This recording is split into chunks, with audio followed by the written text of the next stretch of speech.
Quelle est ta définition de la radio ?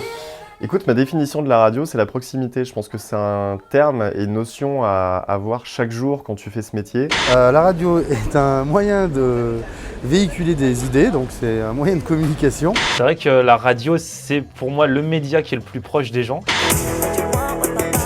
À peine arrivé au boulot et déjà branché sur le nouveau Mix Voltage, la plus grande playlist comme chaque matin. Merci beaucoup d'être avec nous. Sur Latina, c'est les vacances toute l'année. Et toute la journée sur Latina, on se détend, on se dépayse, on décompresse et qui plus est entre 16h et 20h, fin d'après-midi. Voici Taylor Swift, I Knew You Were Trouble, c'est pour vous sur Voltage. Balancez-moi tous vos souvenirs de voyage, vos bons plans, vos photos ensoleillées sur mon mail florian@latina.fr. Le média qui permet de cultiver un petit peu l'imaginaire, puisque on peut s'imaginer tout ce qu'on veut. Donnez-moi toutes les expériences que vous avez, histoire de les partager avec les auditeurs et auditrices. Mexique, Portugal, Italie, Brésil, Réunion, Antilles, où que vous soyez, quoi que vous fassiez, si vous avez des bons plans, vous n'hésitez pas à me les envoyer dès maintenant sur la page Facebook officielle de Latina également, où je publierai quelques-unes de vos photos avant 20h. La suite du son de Latino, c'est avec Vena, Petite Bachata, Por Mentiras. Et voici Idem maintenant, Soledad sur Latina, le son latino. Mais l'intérêt aussi de la radio, c'est pour moi en tout cas, entre guillemets, c'est de faire rêver les gens et pendant 3 minutes de leur faire oublier leurs soucis via ce que je fais, des canulars téléphoniques de personnalité en fait. Et l'idée véritablement, c'est de faire comprendre à l'auditeur de manière quotidienne qu'il est le bienvenu chez nous. Et c'est en tout cas moi ma définition de la radio et je ne conçois pas ce métier autrement que dans l'échange et dans la proximité avec les gens en tout cas. La nuit, tu n'arrives pas à dormir, tu peux allumer la radio, tu sais que logiquement, tu vas trouver au moins une radio sur laquelle il y a quelqu'un qui est là en direct, qui t'accompagne, tu sais qu'il est réveillé en même temps que toi. Le matin, tu te réveilles, t'es pas frais. Pareil, il y a la personne qui va pouvoir te réveiller et c'est comme ça 24 heures sur 24 et c'est ça qui est vachement sympa. Ce qui est intéressant, c'est que tout le monde est au courant que forcément je l'appelle quelqu'un pour lui faire une blague et donc ça amène le mot complicité, je trouve. C'est quelque part réussir à avoir une complicité avec les gens. En plus, ils te connaissent même pas, ils t'ont pas vu, donc c'est que par la voix, donc c'est assez que par les mots. C'est Latina, le son latino, c'est la fiesta toute la journée ici et ça le sera encore plus le 22 mars prochain. Ça fait un moment qu'on vous parle de cette date, mais elle approche véritablement. Le concert de Don Omar, le roi du reggaeton.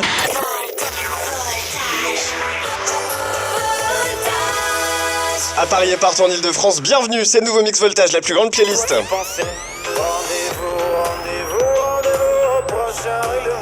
On va croiser Stromae dans la prochaine demi-heure, tous les mêmes.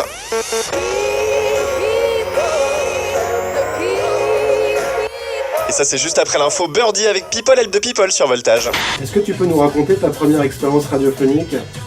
Vraie expérience radiophonique ou dans ma chambre ?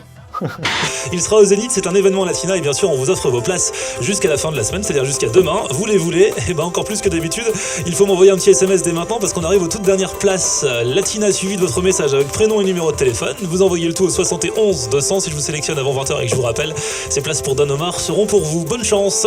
La suite du son latino, c'est avec Raphaël David maintenant. C'est Mefo Volando sur Latina.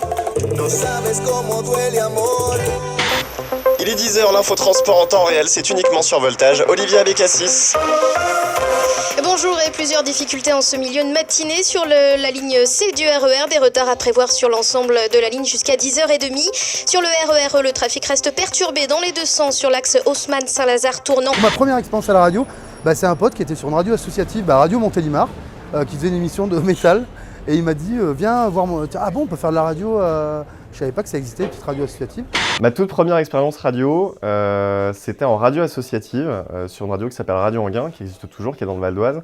J'avais fait un tout petit peu de radio quand j'étais plus jeune, enfin beaucoup plus jeune, parce que je suis pas très âgé quand même.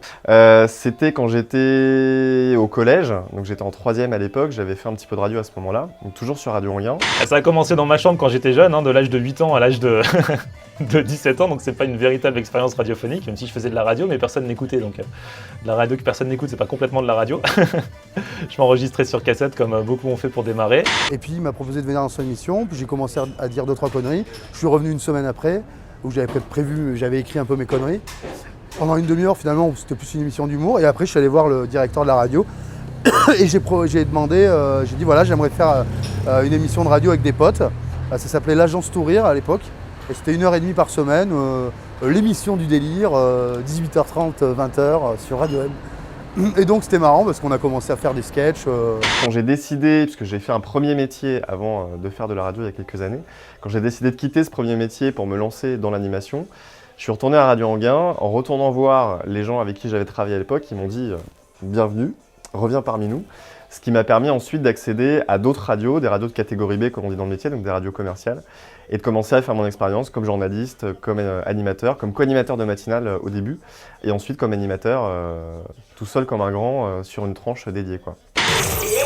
C'est du soleil toute l'année. Et quand on parle de soleil, justement, le soleil attire le soleil et il y en aura encore demain en Ile-de-France et même tout le week-end. Il paraît qu'il perdure jusqu'à au moins mercredi prochain. Demain, quelques nuages supplémentaires, mais franchement, globalement, ça sera aussi bien qu'aujourd'hui et surtout les températures s'envolent, même s'ils seront assez basses le matin. Et ma première vraie expérience radiophonique à l'antenne, ça va faire bientôt 18 ans, c'était fin mars 1996 sur Ado FM à l'époque, version encore radio associative, donc rien à voir avec le Ado qui a suivi. Dans une cabane en bois d'Enfer-Rochereau, c'était là où ils étaient depuis 1981. Au lever du jour, 2 à 5 degrés seulement, mais l'après-midi, 15 à 17 degrés attendus en région parisienne. Ajoutez à ça le son latino, et franchement, c'est que des bonnes choses. Shakira, nouvel album qui arrive d'ici une quinzaine de jours. On est les seuls à vous passer la version espagnole de ce morceau, premier single qui en est extrait. Normal, vous êtes sur Latina, ça arrive très vite. Et on montait à l'échelle, on montait au studio par une échelle. On mettait des compact disques et on avait une console orange avec 2 potards. Et c'est là où j'ai démarré, voilà, je faisais le samedi matin, c'était l'année du bac. C'est ça l'outil de la radio, c'est des fois défendre des idées surtout. Et là on avait fait des sketchs sur une boîte de nuit à côté de Montélimar, enfin une grosse boîte de nuit de la région qui était raciste, on va dire, entre guillemets, quoi, carrément. Et nous on s'est foutu de leur gueule et tout, et nous on était une petite radio, quoi, peut-être 20 personnes qui nous écoutaient, j'en sais rien.